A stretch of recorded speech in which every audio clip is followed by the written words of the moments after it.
Hey, welcome to the Stephanie Stevens Show, where I help you discover the power of communication and the keys that unlock the doors to freedom in every area of your life.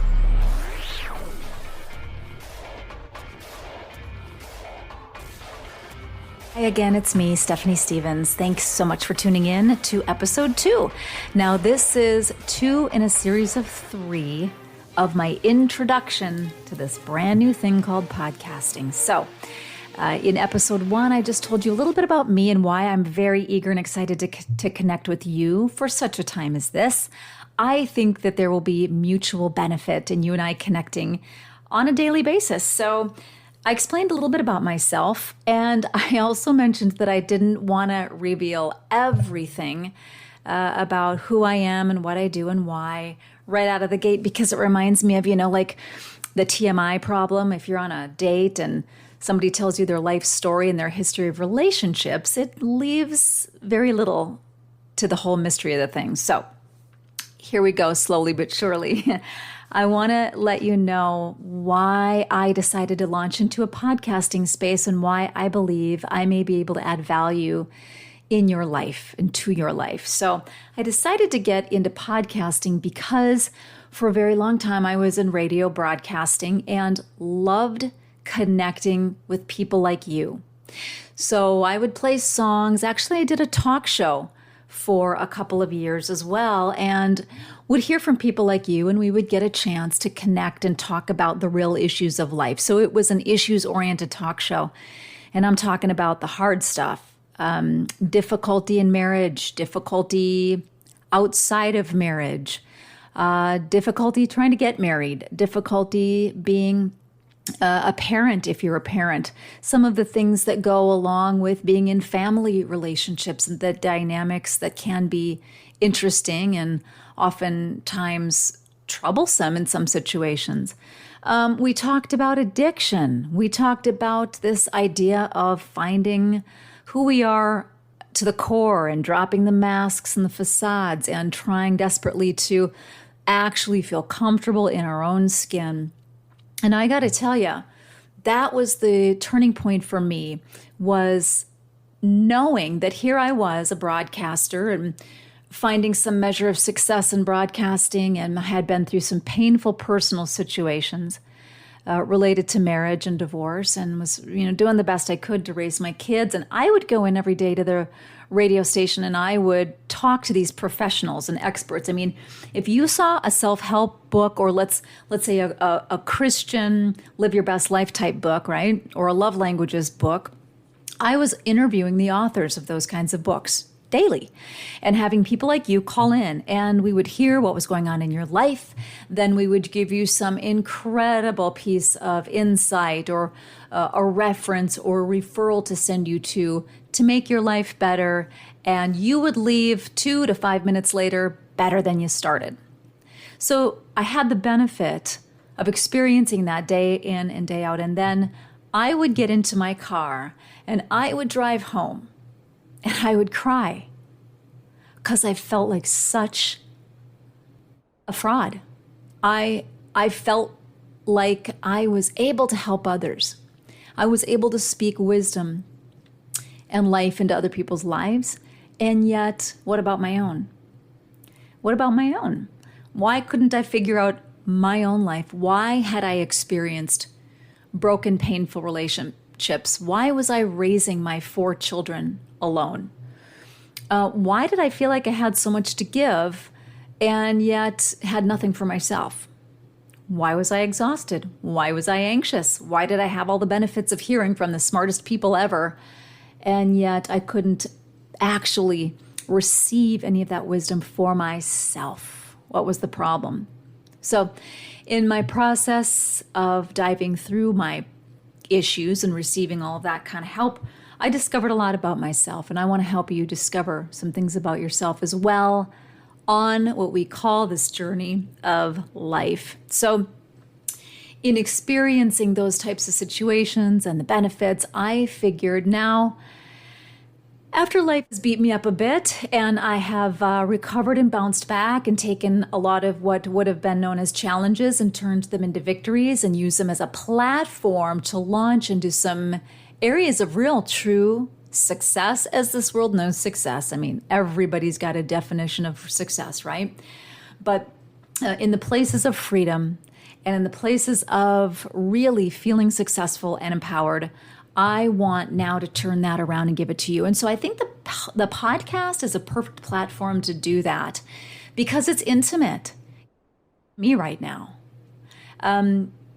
You can identify with some of the things I'm saying, perhaps, and as we connect, and maybe that will be via email or on my website, we'll come to know each other in those ways. But if there's one thing that's missing, I think in today's day and age, it's real, authentic, true connection. There's a lot of stuff out there. There are a lot of options. But where do you find where people are willing to just be authentic and true? That's a little more rare. And I'm okay exposing some of myself if it's going to help just one person. I'm okay talking about my struggles and challenges in parenting a child with special needs because I know that there's somebody out there right now, maybe this is you, that's dealing with a situation that feels very much out of their own control, and you just want to know that it's going to be okay. You just want to know that somebody else has been there, walked that path, walked a similar path, and come out and lived to tell about it. And that, my friend, is what I am here for. Been there and done that. Did I get the t-shirt? No, I probably selected a hoodie instead of a t-shirt. But I wear a lot of my scars with pride because they've made me a stronger person. And that's not a trite saying. It's actually true. When you make it through something, you actually develop this tensile inner strength. And it allows you a little bit of grit and a little bit of space to handle a little bit more. And I don't mean a little bit more problems. I mean a little bit more responsibility, a little bit more influence. That's the key right there. Well, speaking of influence, one of the other things I want to share with you is in my journeys of self-discovery and finding out what it meant to try some things and failing at them, and then recovering and finding new things and succeeding. Things I tried was a pageant. Now, don't laugh. Please don't laugh. I did this really because a friend encouraged me to. When I was married for the second time, I had a friend that encouraged me to try pageantry, and she thought I would be great because of my special skills at public speaking. Of course, I had developed that in broadcasting. But it was almost like a dare. She's like, I know you'd win. I just know it. And I was like, gross. No, I'm not about that. That's objectifying, and I don't believe in it. Okay, blah, blah, blah. Don't believe in it. And she kept on trying to convince me what a great idea it would be because you actually get a platform to speak from. And if you win, you have amazing opportunities to speak in new arenas that you never would have been given just as a broadcaster. Trust me on this, she said. Trust me, she said.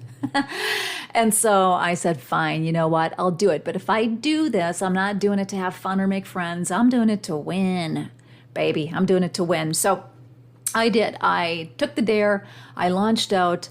I competed to be Mrs. Minnesota 2017, Mrs. International Minnesota. So what that means is that the winner of the Minnesota pageant goes to an international pageant platform, and then you compete against and with women from around the world.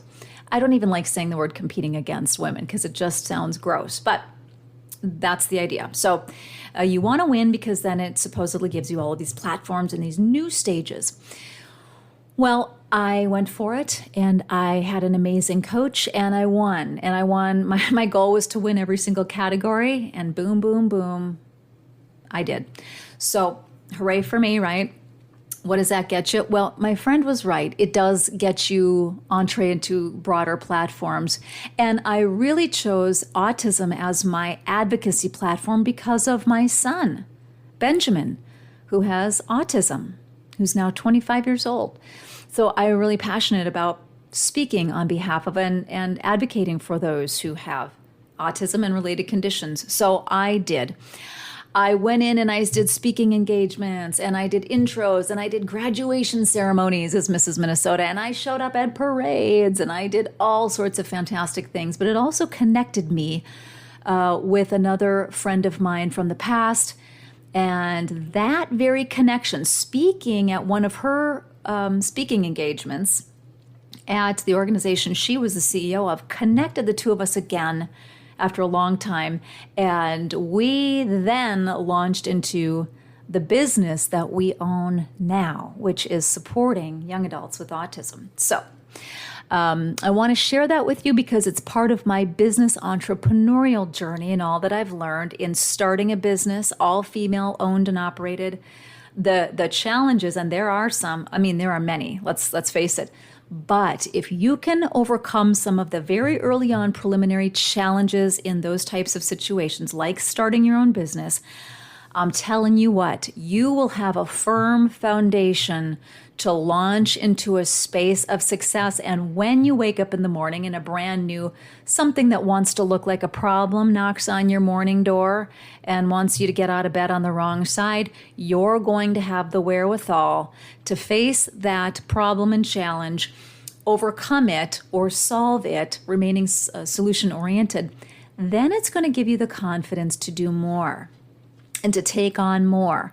Because anytime you do something and you actually do it and you succeed, now you have that baseline, right? You have that precedence already set in your life and you can adjust and go for something even bigger.